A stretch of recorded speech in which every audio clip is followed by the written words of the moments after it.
During the pandemic, we saw all kinds of restrictions on personal freedoms. Governments made all kinds of decisions that affected our lives in many different ways.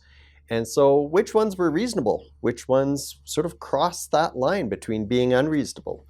Today, we're going to be chatting about a new book called Pandemic Panic. It's authored by Joanna Baron, who's the executive director of the Canadian Constitution Foundation, and Christine Van Geyn, who is the director of litigation, and she's also the host of Canadian Justice here on the Newsforum channel. Here to chat about this new book is Joanna Baron. Joanna, thanks for taking a few minutes to chat today. I want to start off by asking you the big question. Can you tell us a little bit more about the book and the topics that you tackle in it? So the book is something of a record of all of the different ways that constitutionally protected rights, both in the Charter and the Constitution Act, were impacted by government action throughout COVID-19. So it serves as a refresher, as a reminder for posterity, all of the reasons why we decided it was important to write a book and take stock as we saw the pandemic, hopefully, and seems to be ending. Now, when it comes to the pandemic and the changes that governments were making to sort of our rights, right, in terms of what they were allowing versus things that they were clamping down on in hopes of preventing the spread of the virus and also sort of containing the influx of demand on the healthcare system from people getting sick. So from the government's perspective, they had a lot of advice coming forward from their bureaucrats, particularly in the public health division, telling them to clamp down on different things, and they had to balance that with individual freedoms and maybe avoiding going too far.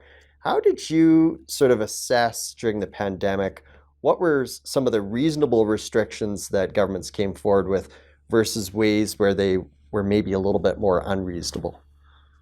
Well, I think it comes down to as knowledge and understanding and scientific understanding, as well as observation of different experiences, different populations, there became less and less of a justification for measures that were not firmly anchored in evidence and curtailed by evidence. So, for example, at the outset of the pandemic, there was very little outcry from civil liberties groups, including the CCF, for the most part, with some exceptions, for general lockdown orders, stay-at-home orders, and I'm talking about in March and April 2020. There was so much we didn't know about the virus. And the first time a government did something that really made me see what was going to happen over the next few years, although, of course, at that point, if you told me it would be a few years, I would have been unbelievably depressed and probably would have just gone to bed out of sadness, but was when the maritime provinces imposed their internal travel restrictions, where you could not travel from Quebec into New Brunswick or any province. They essentially shut their borders to Canadian citizens. And this was at a time when other provinces seemed to be managing the spread and managing the flow of virus without resorting to such flagrantly unconstitutional measures.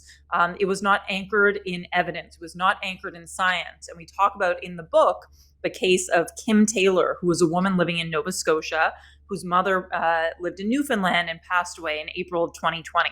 And Kim had a very solid quarantine plan. She had an Airbnb booked. She had scheduled and sought permission from the Newfoundland government to enter the province more than 2 weeks in advance so she could quarantine for 14 days. She had family members that were going to drop off food outside her door, and her request was denied. Mm-hmm. And so where you have, on the one hand, a very humanitarian, compassionate demand, such as, let me go attend my mother's funeral, and here's, a very clear plan for how I'm not going to bring COVID into the province, and it's still rejected by the authorities, you start to suspect that fear and hysteria has outpaced the actual, laudable and legitimate goal of preventing or slowing the spread of a novel infectious virus.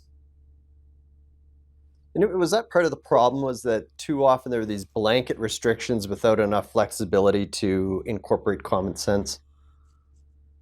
I think so. I think, though, that some of the blanket restrictions and blanket rules themselves didn't incorporate common sense, and maybe we'll talk about those a bit later in the show.